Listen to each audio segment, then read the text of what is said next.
Okay. So last time we had solved certain sums of pricing decisions and cost management. And prior to that, we had also gone through the theory part, but we haven't completed the theory. Let's go for a quick revision of the theory. And today we'll complete this theory portion. And after that, I will give you certain sums to solve. And then we'll check out if you have any queries. I will share the solutions. We'll discuss the solutions, and then we'll complete this chapter and move ahead.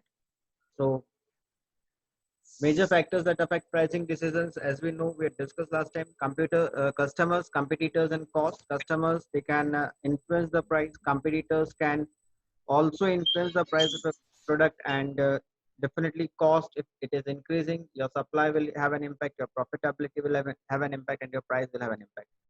So all these three factors have impact on the price of a product. Costing and pricing for the long run. See, as far as short run is considered, in short run, you have small chances to recorrect your prices, and in long run you can adjust your prices. So long run pricing decisions are more important. Cost allocation, we know why do we need to allocate the overhead cost. What is the purpose of allocating the overhead cost? There are various purposes we discussed last time. So these are the alternate long run pricing approaches. Short run, if your variable cost is covered, you can be able to take a decision whether to accept that respective price or not in the short run. But as far as long run is considered, we need to focus on two different kind of strategies. One is known as a market based approach, and another is known as a cost based approach. Market based approach talks about how your customers will react to your price, how your competitors will react. All those things we need to keep in mind when we are pricing our product. Whereas cost based approach is clearly you are charging certain price based on the cost that you have incurred to produce that product. Market based approach, as I told you earlier, lower cost competitors continually restrain the prices. They always try to keep the product price less. So product have a shorter life. So if you are uh, committing any mistake in pricing, you will have lesser time to recover, or maybe no time to recover. We discussed market based approach last time. An understanding of customers, that the target price is estimated on an understanding of customers perceived value for a product or service, and second thing you need to keep in mind how competitors will react to the product or services. We discussed about target prices and target cost, how to set target price and how to set target cost. So if you'll see here, you will be able to.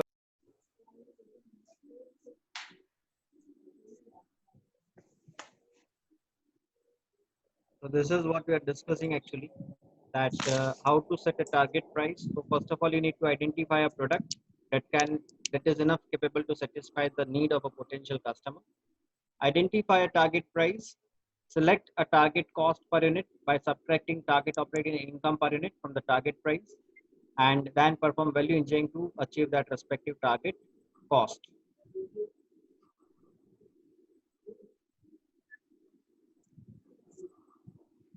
Value engineering, we discussed what value engineering means: identifying the non value added cost and removing them from the entire value chain without reducing the value of the product is known as value engineering. The product value should not get reduced or changed by reducing the cost of the product. And for that, we need, we had also discussed about cost incurrence and locked in cost. Cost incurrence are the cost which is being consumed when you are trying to produce the product, whereas locked in costs are incurred before the production process starts. Let's say, for example, R&D cost. So this is how it behaves like cost. Locked in cost in the initial stage, it is very high. Your production is very minimum or less even, zero even. Once you completed your R&D at this point, you can start manufacturing a product, and your manufacturing cost, manufacturing products, the manufacturing number of units are increasing day by day. Your cost incurrence cost like material cost, labor cost, etc. will be increasing because the total production units are increasing. So this is how it behaves. Now we are going to discuss about possible undesirable effects of value engineering and target costing. What are the undesirable effects? Why value engineering is good and bad? So first, employees may feel frustrated if they fail to attain targets. Yes, as we discussed earlier also that you need to see the video of making of Tata Nano. You might have seen that how many times they had redesigned the car. Every time when they used to go to uh, the Ratan Tata for finalizing the design of the car. Ratan Tata had always suggested some new things, and again they had worked. So if this process continues for a longer duration of time, employees may feel frustrated and they cannot be able to attain or achieve the targets that is supposed to be achieved. The cross-functional teams may add too many features just to accommodate the different wishes of team members. It's a cross-functional team always when you are producing new product, when you are developing a new product, and cross-functional teams always try to implement their own things into the product. So that is quite tough to accommodate the different wishes or the different uh, things that the cross-functional team is deciding to put into the product. A product may be in development for a longer time, and the team repetitively evaluates alternative designs. So as longer duration is that, more designs will be there, more designs, more confusions, and you cannot be able to come to a final design. And organizational conflicts may develop as the burden of cutting costs falls unequally on different business functions in the company's value chain. So organizational conflicts will also take place because you need to reduce the cost every now and then, and that will have an impact on different business functions also. How you can be able to avoid undesirable effects of target costing and value engineering. So encourage employee participation and celebrate small improvement towards the achieving the target cost. Even if some of the employer or a bottom level employee had suggested something which is really great, and you should being a manager or CEO of the company should celebrate or should encourage or should acknowledge the things that had been done by the team, so that respective employee will be motivated to work more. Focus on the customer. You should not lose your focus from the customer. Pay attention to the schedules. You should try to come out on the time with the product. If it is too late, your product will be outdated. So you should work according to the schedules and set cost cutting targets for value chain functions to encourage a culture of teamwork and cooperation. So you need to focus on cost cutting targets also, looking forward towards the value chain functions, and that will help you to develop a culture of teamwork because it is not.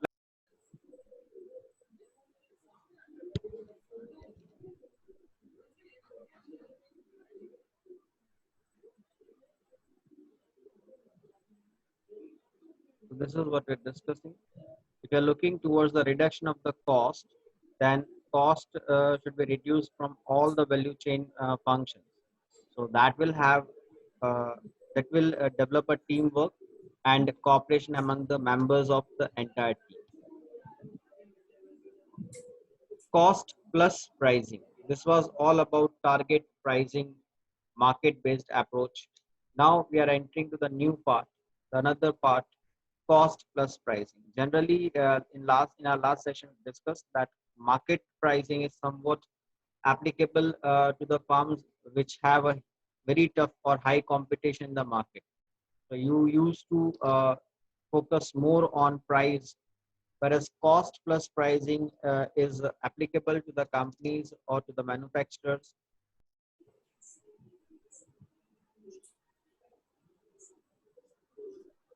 So we're talking about cost plus pricing method.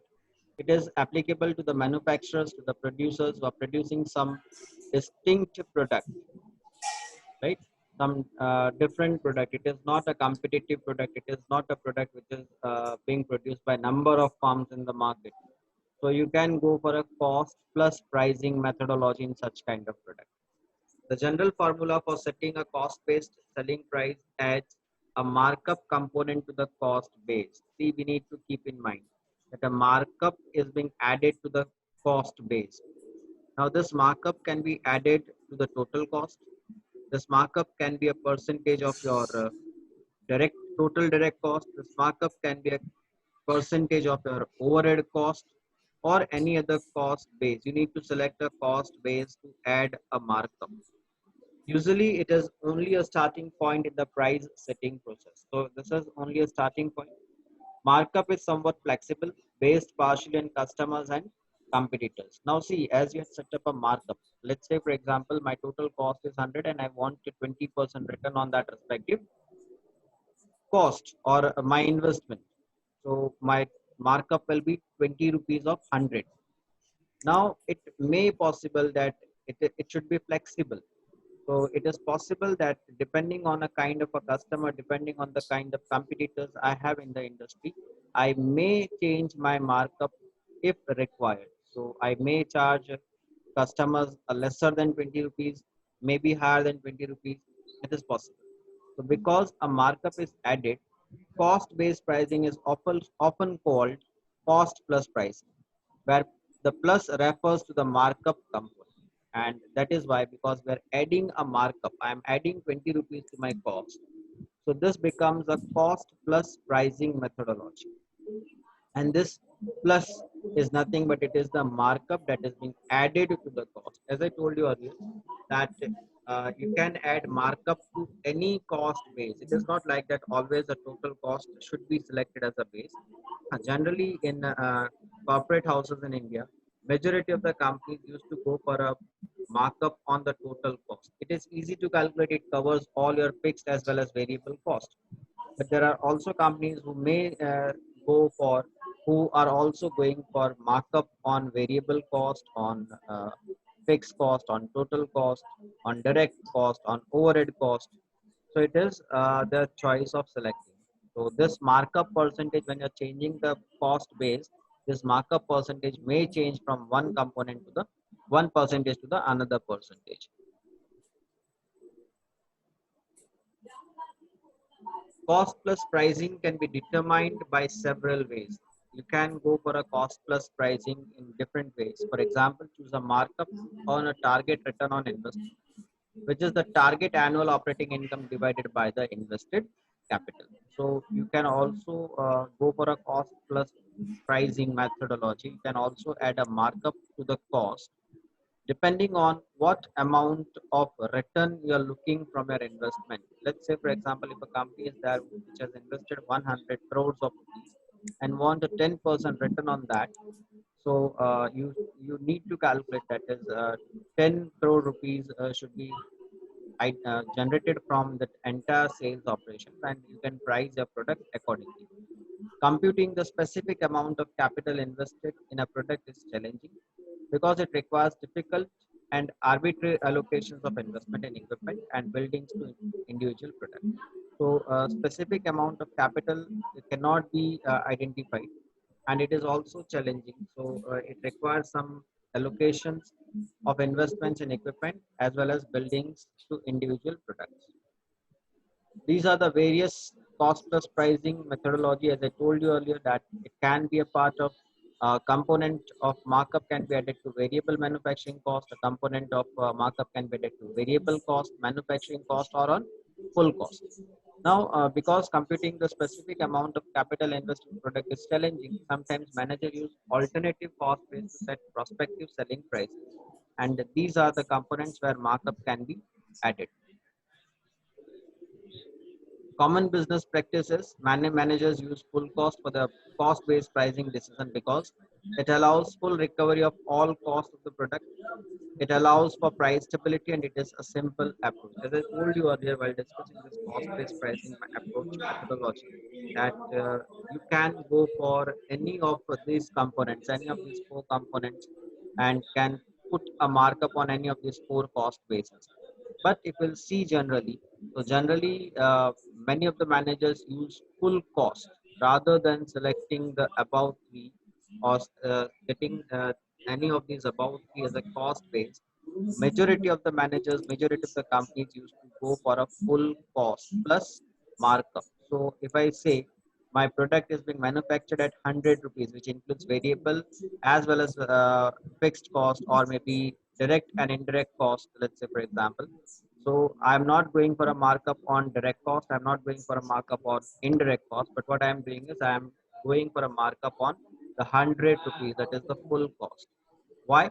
Because it allows me for full recovery of all cost of the product. So whatever cost is incurred in the product, whether it is a direct or indirect, fixed or variable, all such costs are recovered when I am calculating, when I'm charging markup on 100 rupees. Again, price is more stable when I'm calculating cost on markup, calculating markup on full cost, my price becomes more stable. And it is a simple approach. I do not need to calculate, or it do not changes here. Raw material cost changes, for example. Your total direct cost will change. Your cost approach will also change if you are selecting to direct cost as a cost base. So this is a simple approach. Full cost, whatever the full cost comes, you go for a certain markup percentage, maybe 10 percentage, maybe 20 percentage, add it to your full cost, and your price is ready. So it becomes quite easy to calculate. The selling price computed under cost price pricing are prospective prices. The target pricing approach reduces the need to go back and forth among prospective cost plus prices, customer reaction, and design modifications. Whereas target pricing first determines the product characteristics and target price on the basis of customer preferences and expected competitor response, and then compute the target cost. So this is the difference between a target price and a cost plus pricing. See, whenever you are moving on for a cost plus pricing, you always it is always a prospective price. There are chances that you can modify this respective price because a markup is being added to the cost. You are covering the entire cost. If I say we are going for a full cost plus markup, so I can increase or decrease my markup depending on the kind of customer, depending on the kind of competition I'm facing in the market. Whereas if I talk about a target pricing method or target cost method, that is different because target pricing first determines the product's characteristics and the target price that is being set in the mind of a customer, looking to the preferences of the customer, and what kind of reaction or responses that competitors will give. And on the basis of all such things, I need to calculate a target cost.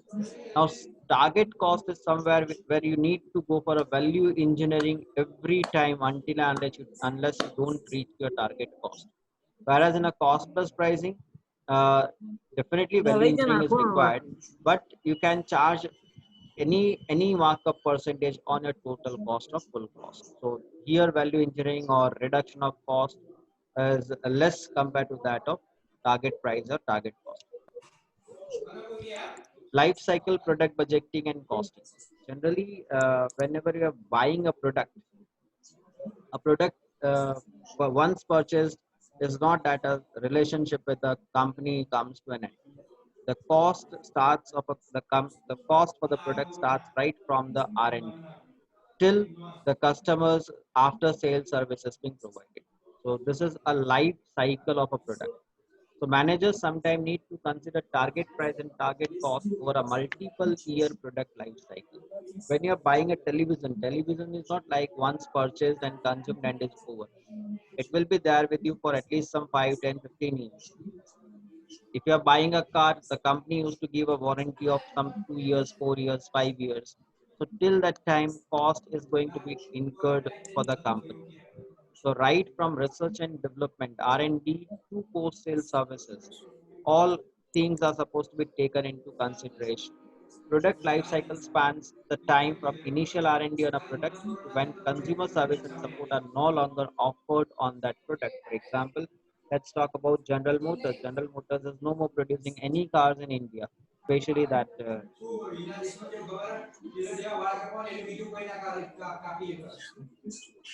cruise and that sale kind of cars company is not producing in India. So in that case, the company is not offering any after sale services or support to the company to the customer. So after that, company is not providing any. So company will not incur any cost. In our life cycle budgeting, managers estimate the revenues and business functions cost across the entire value chain from its initial R&D to its final customer service and support. So life cycle budgeting, when a product price is supposed to be identified, a life cycle budgeting comes into picture, and managers need to identify the revenue and the cost, business function cost, that will be taking from R&D to the final customer sales, service and support. All such costs are supposed to be taken into care.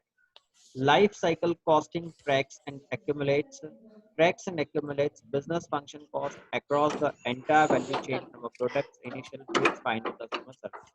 And life cycle budgeting and life cycle costing spans for several years. It's not of sales happen and the customer is free and the company is free. No, it stays there for a number of years.